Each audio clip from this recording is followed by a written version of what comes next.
Welcome back, ladies and gentlemen. Still watching Africa Today, and to shed more light on the topic of the economic crisis all over the African continent as a repercussion of the Israeli-Iranian-American war. We are delighted to have with us over the phone Ambassador Ahmad Haggag. He's a former Assistant Secretary General for the Organization of the African Unity. Thank you very much, sir, for joining us today in Nile TV International. Thank you. Thank you. Ambassador Haggag, how are the global economy, and especially in Africa, was now due to the Iranian-American war affected recently? First of all, the United States canceled most of its economic assistance in aid and aid shipment to the whole world, including Africa. Even the most affected countries.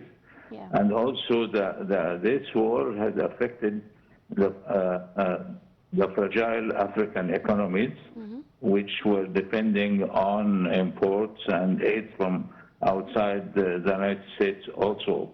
The price of foodstuffs and the price of economy are higher now, and it will be higher. Most African countries, only a few countries in Africa are oil-producing countries, which will benefit not much, but most African countries are importing oil countries, which will affect not only the petrol prices, but the oil which is needed in industry and agriculture. So the economy of African countries would suffer a lot. Ambassador Haggag, how are the governments responding now to protect the citizens from this rising costs in their daily lives?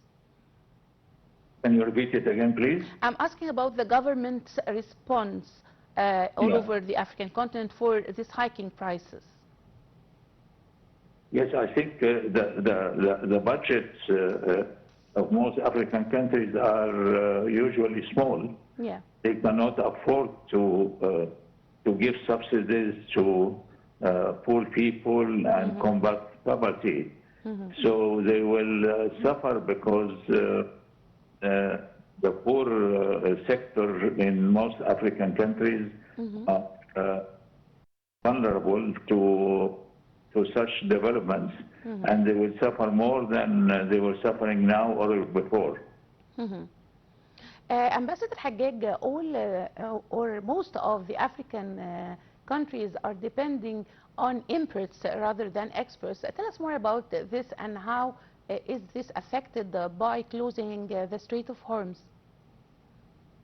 Most import items will be are rising in the price, especially energy prices, and also any other manufactured goods will go up, and I think they will not. The African countries will not afford to import them as they usually imported before in the past. It is a big dilemma for most African economies.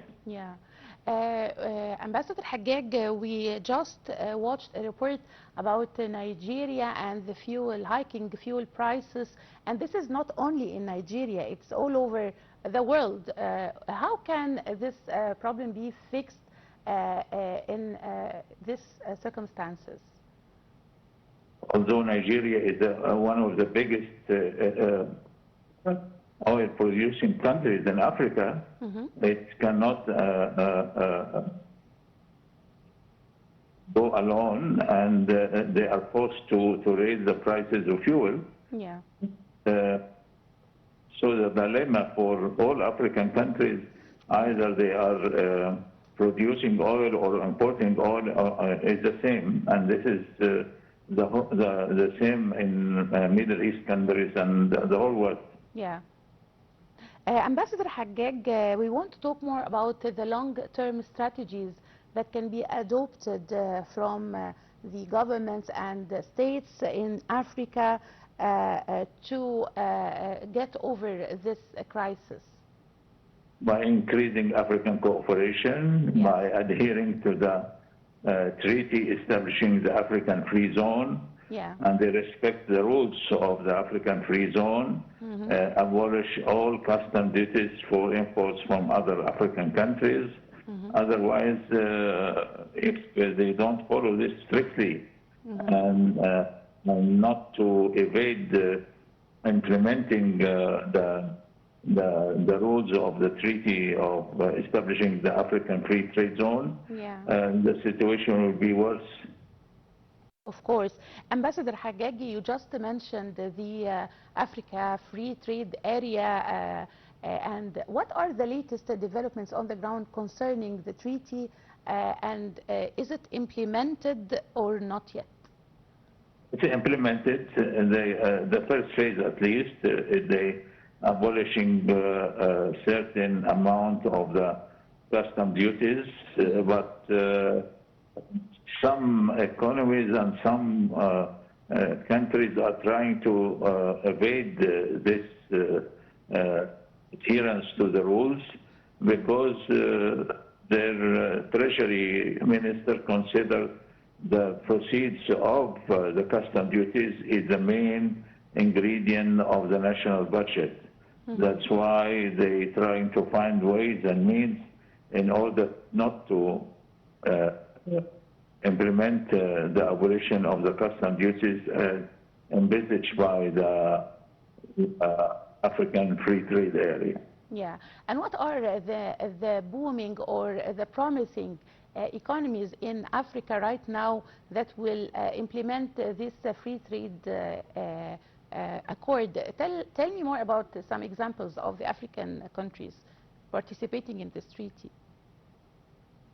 All African countries are participating. I know. What are the most promising countries to apply this treaty? It is the big economic African economies in the continent, which will benefit because it will increase their exports to other African countries, and also they will benefit from attracting investments in their countries from outside the continent in order to benefit from the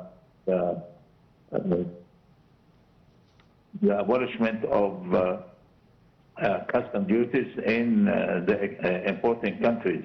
So the major beneficiaries are the big economic like South Africa, Egypt, Nigeria, and Algeria and Morocco and so on. Yeah. Ambassador Haggag, we've seen cooperation between the African continent and Russia and the European Union and many other partners. Tell us more about the most effective one in this regard. The European Union is faithful in its cooperation with African countries. They are giving a lot of aid, and they are driven by their anxiety of increase in African immigration in European countries.